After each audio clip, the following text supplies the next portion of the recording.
Hi everyone and welcome to Club 5 episode 3 of Rolling in the Isles, an FM22 British Isles Journeyman series with me, the United City FM. Welcome along. So, we only took over our current team, Watford, halfway through this season, so we're fast approaching the end of it, to be honest. We've got 10 matches to play, so the run-in is fast approaching. We currently have a 2-point lead over Leeds United at the top of the table, and today we host Leeds United at the top of the table. So this game will go a long way to determining who might actually go up as champions. We'll see. For our point of view, we've also got a 7-point gap down to third position. So that automatic spot for promotion to the Premier League looks pretty good at the moment. Today could go a long way to securing it. Let's see how we get on.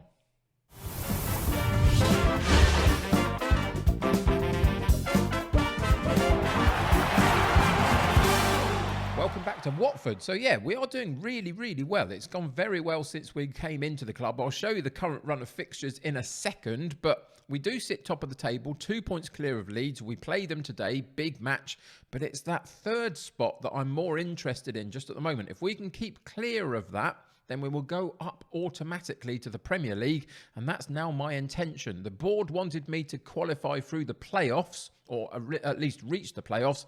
I now want to go one better than that and get automatic promotion because of where we find ourselves. Swansea, though, on a bit of a good run. They did beat us recently. If we go and have a look in our schedule, you will see that these are the games that I have been in charge with for Watford for. Started at Coventry back in mid-December. So we've been through 2.5 months worth of football, really, as the manager of Watford. I think it's not too bad. Stoke in the top 4 or 5 of the league, they beat us fairly early on in our tenure. And then we also lost to Newcastle United from the Premier League in the FA Cup 4th round, 3-2. We did really well. We really pushed them. We were up for a while in that game. Unfortunately, then they came back and won it. But I think ultimately it was a really good performance. Then the slight disappointment. Now, they're sitting in third. They're obviously a decent side, but at home, we weren't very good against Swansea. We lost 2-0, and we were just a little bit toothless. Nothing really worked for us on that particular day. Now, the very eagle-eyed amongst you might notice 2 things about our goal scorers. One, there's a name that wasn't really there too much before, and 2, there's a brand new name into the club that you haven't seen yet. So both of those we'll talk about. The first one is this guy, Carlos Alberto Alzate. He was in and around the club when we came in, but he was a bit part player for the first half of the season. If we go back to the start of the season, you don't see his name particularly in this goal scoring list, other than maybe once or twice along the way. So he was struggling first half of the season, but since I came in, the one that was scoring lots of goals, Juan Hernandez, was also struggling for me. Within the change of shape and system that I implemented, it seemed to not quite fit him as well. And in that first month of football, you can see that he got a goal for us, but he didn't do too much more, a couple of goals in there maybe. And then at the end of the January transfer window, Liverpool bid £50 million for him. A certain amount up front, a certain amount to pay on instalments. We went back and forth, eventually settled on a £50 million fee. And I thought, he's not actually my first choice at the moment. Dane Scarlett, and you can see at this point still, Alzate wasn't getting too many goals for me. So he wasn't really in the picture either. But I thought that maybe I could go and get a better striker than what we'd got from the money that I got in for Juan Hernandez. So I sold him. He went to Liverpool for £50 million. Thank you very much. I'll take it. And we did buy a new striker. But to be honest, Alzate came into the lineup in and around that sort of time and has done very well through February specifically, and now finds himself in the starting position. The new guy, though, is this guy, Alfredo Paredes, and in the end, I only bought him in on loan. I felt like the need to keep my finances back a little bit and use them towards the very end of the season. Building for next season into the Premier League was probably a better use of the finances. So I loaned a player in instead, and it's this guy from Arsenal, 22-year-old Mexican. decent. I think he's decent, especially for this level of football. He's got 3 in 4 games for us so far, so that's not too bad. Very good physicals, okay mentals. He's got finishing of 15, which is decent at this sort of level as well. So not too bad, I think, as a lone player, because we made all of that money on Juan Hernandez. I think that's a good deal. He's the only player that I bought in that you don't know about. So now my squad is set. And as we saw through February, Alzate just went on a goal-scoring tear, to be honest. 1, 2, 3, 4, 5 in February. Another one in the last game that we played in a 3-0 win against Derby.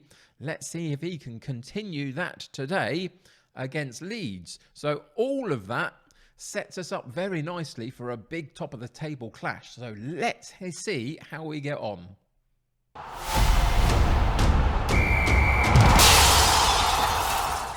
So in terms of personnel for today's match, we've only got one slight injury and he's out for today is Giabi, who rotates in this Carolero role, easy for me to say, with Mosquera. So he's out of the action for today. So we've changed that up a little bit on the bench. But other than that, everybody else is fit. I've given most people some game time recently just to keep them rotating and as healthy as I can, especially these 7 substitutes. They've been in and out of the first team quite a bit. Paredes finds himself on the bench because he hasn't quite been as impactful as Alzate has been. Scarlett is a little bit of a concern just at the moment. He's gone off the boil since he came into the club for the first month and scored a real load of goals. Just gone a little bit quiet, but for about 2 or 3 of those weeks, he has been injured. So there's an issue there to try and sort out with him. But other than that, everybody else is on good form. The only one that I'm a little bit disappointed in is Foulon, the new left back that I bought into the club. He's got a 6.9, but for a lot of time recently, he was at about a 6.7, 6.75. So you can see that he started a little bit slowly, but he's beginning to pick up, and hopefully just that little bit of experience that he has might see him into some better form as we go through the remainder of the season. Everybody else is fit. Torres is back from an injury, which is really important in the shadow striker role. So for today's match against Leeds United, we go with Mamadashvili in goal, Mendes at right back, Foulon at left back, Collins and Ryan in central defence, Nakai, Kamara and Mosquera in central midfield, with Torres in the shadow striker role and Alzate and Scarlett ahead of him, and a bench of Omaragic, Turner, White, Jackson, Douglas, Vieira and Paredes. So let's get into today's game and see what happens.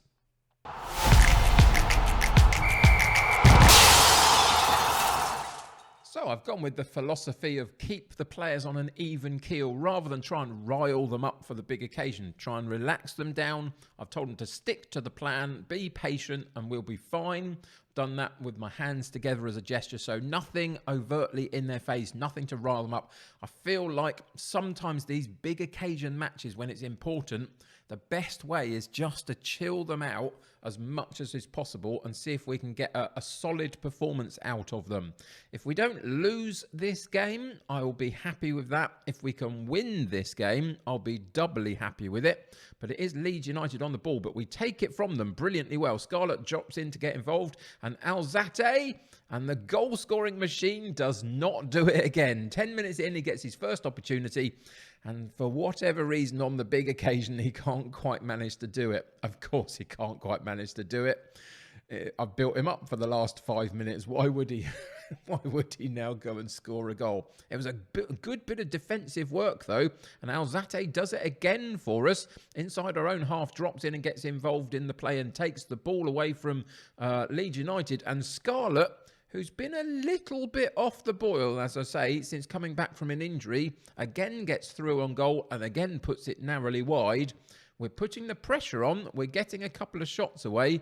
Just need that little bit of composure in front of goal. Leeds United, after 28 minutes, have not had a shot on goal yet, let alone one on target. So that's a statistic I'd like to see continue as they finally put their first one on, but not on target.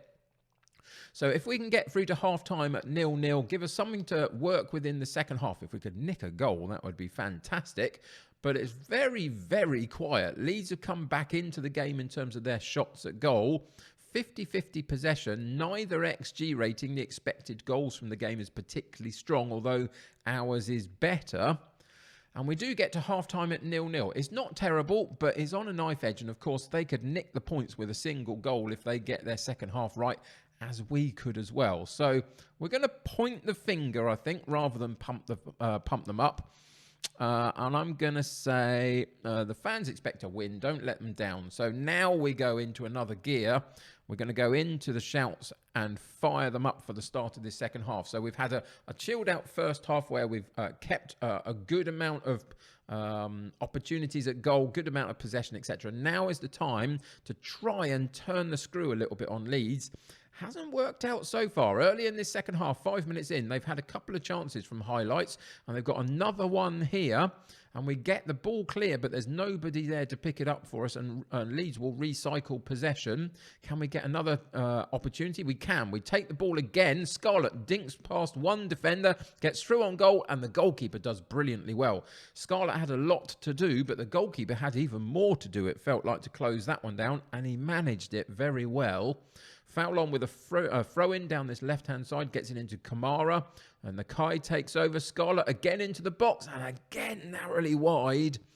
On the biggest game of our season, we really need one of our strikers to step up and actually put this ball in the back of the net. And so far, both of them have struggled a little bit. We've got Paredes on the bench, of course. We can change him in for the latter part of the game, which I'm more than happy to do. He got a goal for us recently. Nakai in the box, though. Finally, we get one in. It's Dane Scarlett in the 6-yard box, doing what he needs to be doing, getting on the end of these crosses when it really matters. And that was a fairly simple goal for him because of all the hard work that happened down the right-hand side. Mendes onto Nakai into the box. He put it across the 6-yard box, and Scarlett was there, got there first before the defender just stuck a leg out and poked it home for 1-0 after 57 minutes on the clock. So we've got a little bit over half an hour to play. So there's still plenty of time for anything to happen. Leeds come back at us with an effort. We get it cleared, but they're going to win the ball back again defensively and recycle possession again for themselves. And they work down their left-hand side. Now is the time for a solid defensive display. Can we find it? They've switched it over to this right-hand side. They get the cross in as a looping header from quite a way out. Didn't really trouble the goalkeeper too much, and it went over the top of the bar. Now is the time for a little bit of possession. We're going to stop at 65 minutes on the clock, and we're going to go in and bring some fresh legs in. You can see our central midfield three need a little bit of more energy about them at this point, especially Nakai, but we've got Douglas on the bench, who's played very well for me when he's played. So I've got no worries about bringing him in. Torres, a little bit off form today in that shadow striker role. We've also got his replacement, Vieira, who played very well whilst Torres was injured. So we'll bring him in. And then again, this is the problem that we've got. Foul on, this guy here, let's click on his attributes a little bit. At this level, you'd imagine this guy would do something for me. He's a former Belgian international, 29 years old, lots of experience. He hasn't quite done it for me yet, though. Some of those mentals at 11 or 12 may be a little bit of an issue. Physically, he should be fine. Technically, he's got 13 crossing, 12 on dribbling, 14 tackling, 14 passing, 12 marking. That's not bad for the championship level, I would suggest. Hasn't quite managed to do it. So we're going to take him back out. We're going to put James White back in. He's rotated in and out recently. If we go and have a look at him and see what he offers. You can see physically slightly better, maybe mentally a little bit here, sort of similar really. A little bit of a gap in his attributes in the technicals, but shouldn't affect him too much. But yeah, little bit disappointed with foul on so far. So let's make those changes and get back into the game. We've got 25 minutes left to play to hold on to this lead, or potentially, if we could, go and get another one. We have got above a 2 XG rating. So in theory, we should have scored 2 goals from the chances we've created, the game suggests. So let's hope that we can continue that and have 1 or 2 more chances and maybe do that and put it out of sight for Leeds. With 8 minutes to go, it's still a little bit tentative, really. If they get a goal here, and they have, I felt it coming as soon as that highlight came. They've got a goal with 8 minutes to go. I think that's a little bit unfortunate, really. I feel like we've done pretty well in this game, but we didn't put those chances away. We had 2 or 3 really, really fantastic chances. I'm going to pause the game momentarily just while I think about what I want to do. We had 2 or 3 really fantastic chances that the likes of Scarlett and Alzate didn't manage to figure out for us. We have got a highlight here, though, 85 minutes. So we will go back in and see out the highlight, see what comes of this. Douglas into the box. It wasn't a great free kick, was it, really? It would have almost been better to go shorter and find a different route. And Leeds, oh no, they're through again. And they've completely sucker punched us in the last 5 minutes of this game that we've played. We've got 5 minutes to go, and they've got a second goal, again, from our own little error, really. Douglas put in a real aimless free kick ball in when he should have kept it shorter, really. So I'm going to have to pause the game and go and make some some tactical changes when the highlight is finished. We've got so little time now. So let's go into the instructions. We're going to up the directness, up the tempo. We're going to shoot on sight. So those are the changes in possession. In transition, there's not much I need to change there, really. Out of possession, we're going to boost the higher line in defence and in attack as well. I think we'll press even more than we were. There's not a lot else, really, that I want to do, to be honest.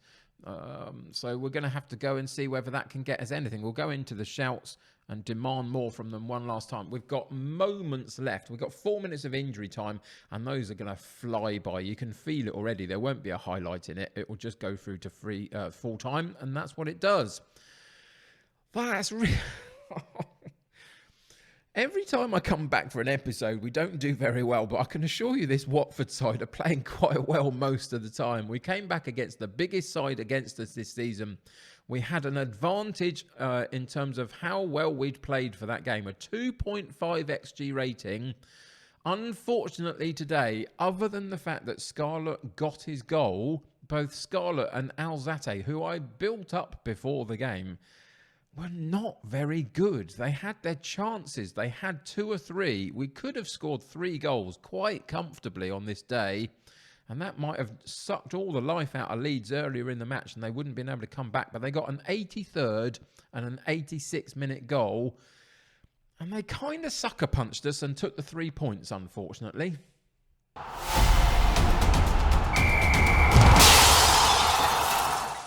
So not only does that defeat mean that we drop off top spot, Leeds are now a point clear of us, we also have the gap between us and Swansea closing up as well. Now, fortunately, Sunderland and Stoke behind them didn't really make that count today, but Swansea did. They're now 4 points behind us with 9 games to play. That is something I'm concerned about. They're on a bit of a charge. We need to find a way to get back to winning ways quite quickly and see if we can see this season through and go up automatically now. So what we're going to come back for is the Nottingham Forest game at home, halfway through the 9 games that we've got left to play. And then the following episode will come and finish off the season at home to Reading. Between times, what have we got to play? Sheffield United in there. That could be a little bit of a tricky game coming up next. Other than that, Palace are in there, but they're failing a little bit to fulfill their potential this season. There's not too many of the bigger teams in terms of where we currently sit in the table around for us to play. Hopefully, we can do this, and hopefully we can see this through. Hopefully, also, Leeds have to play a couple of the bigger teams in the last 9 fixtures. Let's go and check out their fixture list. Do they play Swansea? That would be helpful if they do.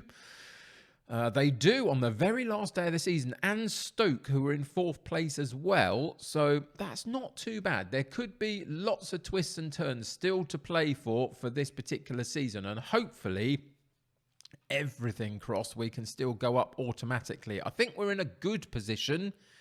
It would have been a darn sight better had we just won that game. And potentially, we should have with the chances we created. Anyway, we didn't. We dropped 3 points. We're back down into second position, but we're still going strongly.